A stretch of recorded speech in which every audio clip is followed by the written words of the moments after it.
I want to ask you something. Have you ever noticed that you care, but you just can't seem to move? You want a better life. You have goals. You know exactly what you should be doing, but something feels off. This isn't depression that I'm talking about. This isn't laziness. This, my friend, is adaptation. A capable brain responding to an environment it was never designed for. This video is brought to you by my HarperCollins published book, Mind Over Explicit Matter. If you're ready to quit porn and reclaim your life mentally and physically, go over to drtrishleigh.com/book. I'm Dr. Trish Leigh, and what I see over and over and over again in people who are intelligent, capable, and deeply self-aware is an overstimulated brain with attention captured by supernormal stimuli and completely exhausted from trying to keep up with modern life. And when that happens, your brain doesn't stop working. Your brain doesn't make choices based on your long-term goals. It doesn't choose based on discipline or on values. It chooses based on one thing and one thing only: reward. And here's the part that most people miss. The reward system didn't develop in isolation. As a society, we've built more and more instant rewards into everyday life than ever before. Less waiting, Amazon Prime, instant entertainment, Netflix, TikTok, YouTube Shorts, immediate validation, likes, comments, notifications, one-click decisions, food delivery, ride shares, autoplay. So this isn't just your brain.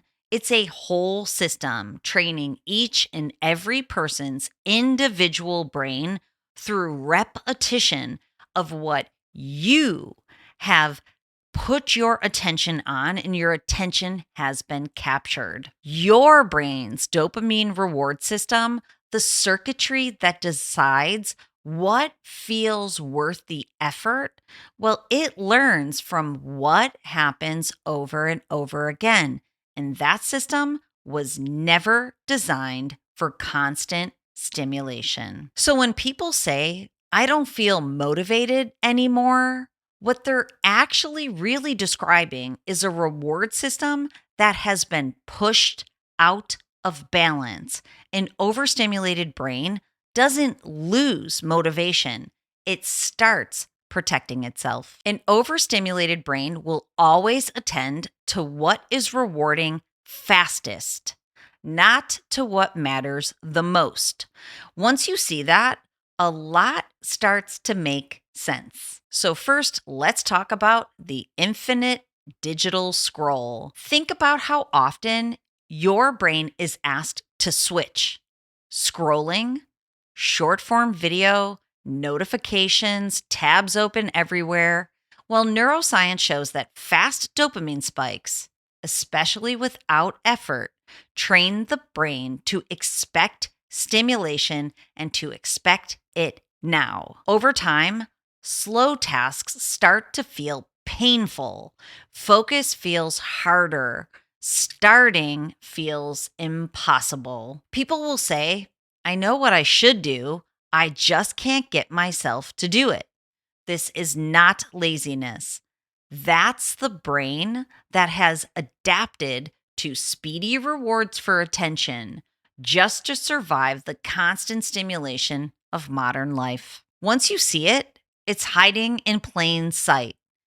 Instagram, instant reward. TikTok, the clock is literally ticking. Shorts, quick hits you scroll for an hour. Everything nowadays is designed to move faster than your brain evolved to process. So your brain did what it always has done to survive. It adapted. Many of my clients struggle with this one the most.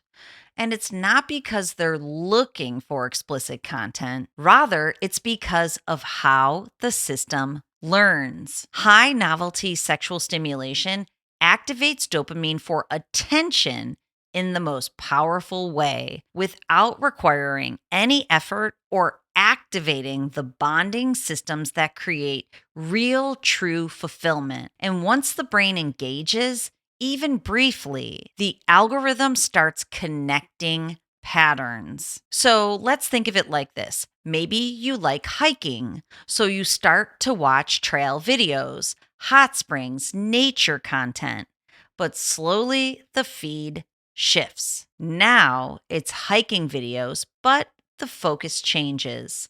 Women hiking to hot springs in bikinis, lingering shots, nothing you searched for, nothing you asked for, just a system learning what holds your attention for the longest. That, my friend, is attention capture. The brain responds to novelty. The algorithm responds to the brain, and together they reinforce the same loop. So the reward system adapts.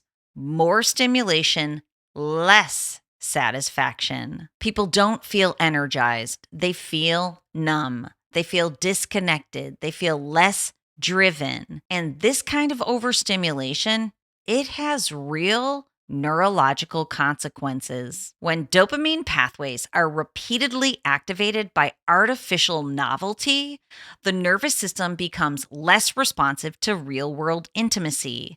That's why we're seeing more issues with arousal difficulty, including erectile dysfunction, not because desire is gone, but because the system is overstimulated. When desire is trained on endless novelty without meaning, effort fades, and real connection starts to feel harder to access. Buying, clicking, upgrading. It starts with anticipation, with limited time offers, with one-click checkout. Only 2 days left. Sound familiar? Free shipping if you order now. The dopamine spike hits before the purchase, and then it fades. The package arrives, and the excitement lasts for a moment, but then something drops. Neuroscience shows that this creates a predictable loop: anticipation, excitement, emptiness, avoidance. People don't feel empowered afterward. They feel regret. Now, it's not always the most dramatic type of regret, but it might just be a quiet sense of, why did I do that? And a brain in regret doesn't lean into effort.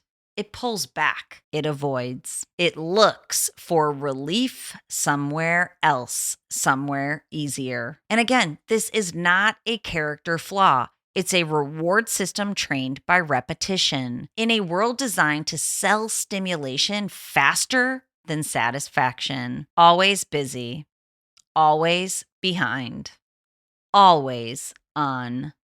Emails before you're out of bed, messages while you're driving, notifications during dinner.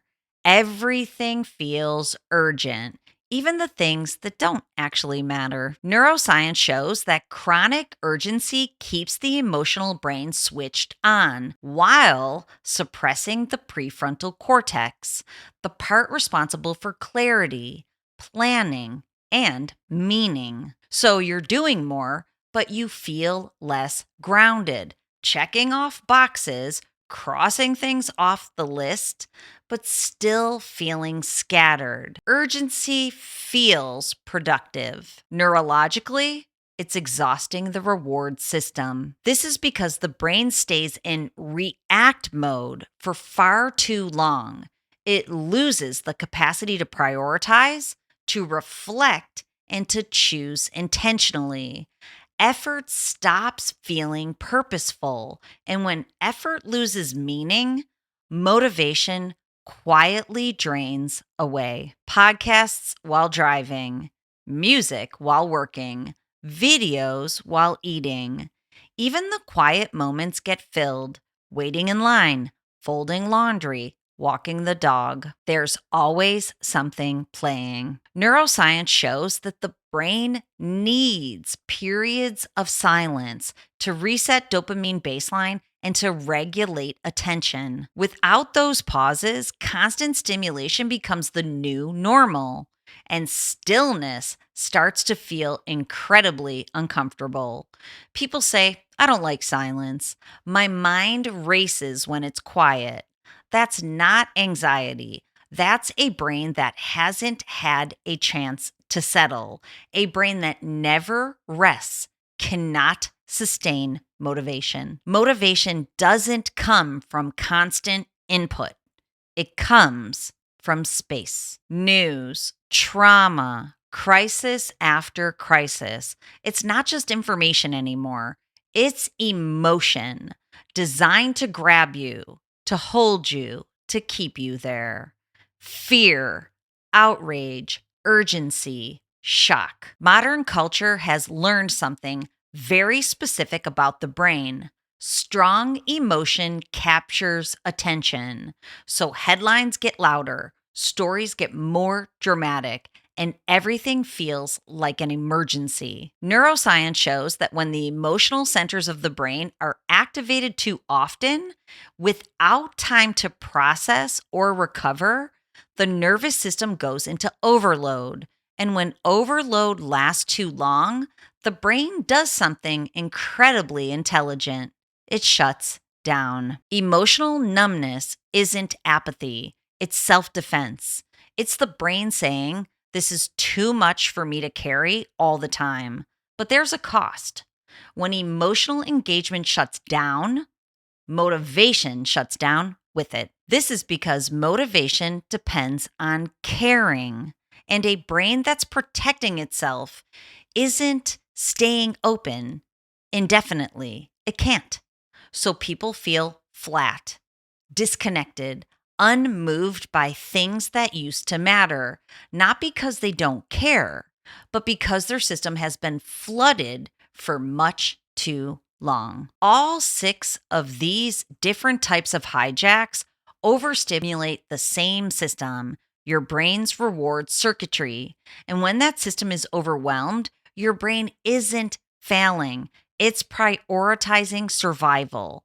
In that state, your brain stops asking, what matters most? And it starts asking, what feels easiest right now? That's why motivation seems to disappear after big decisions. That's why willpower feels unreliable. That's why so many people say they don't feel like themselves anymore, not because they lost their drive, but because their brain is trying to protect itself. And here's the part I really want you to hear. When the reward system is supported, motivation doesn't have to be forced. Guess what? It comes back naturally. Clarity comes back, direction comes back, and effort starts to feel meaningful again. My son Declan and I just had this conversation. He was contemplating the idea of motivation and ambition as he's about to graduate from college. He wondered if I was always this ambitious. And I like that word ambition because we think of it as purposeful motivation. So he's feeling stressed and he's feeling like he doesn't have enough ambition. But here's the real truth is that the most ambitious life is not the most stimulated one.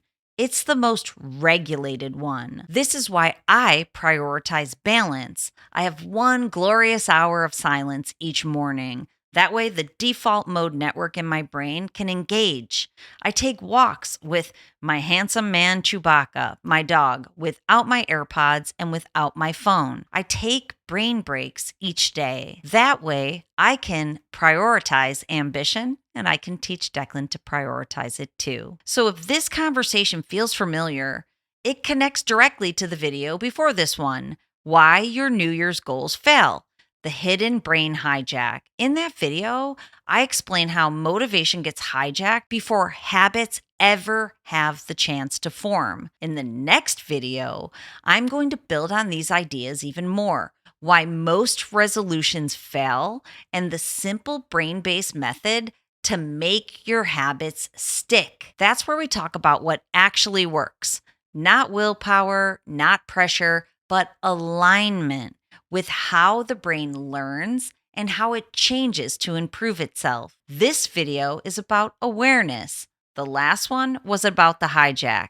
Now, the next one, my friend, it shows you how to rebuild in a way your brain can sustain. And if you don't want to guess anymore, if you want to know exactly what your brain is doing specifically, that's where brain mapping with me comes in. Brain mapping takes everything we've talked about here: overstimulation, motivation loss, habit failure, and it makes it personal. It shows your reward system, your stress patterns, your starting point, really. And that's why it's so life changing. So if you're ready to stop wondering what's wrong and you want to start seeing it, seeing what's actually happening, then book your brain mapping session with me. Go over to drtrishleigh.com. You'll see the button to schedule an appointment with me. That is an initial consultation. If you roll on over to the one-on-one clinic page, you'll learn all about brain mapping. Awareness is powerful. Insight is transformative. And when you finally see your brain, you can stop thinking that change is impossible and you can actually be hopeful and know that it's around the corner. So remember this until I see you next week for your miswired motivation to control your brain, or it will, in fact, control you. I'll see you next time.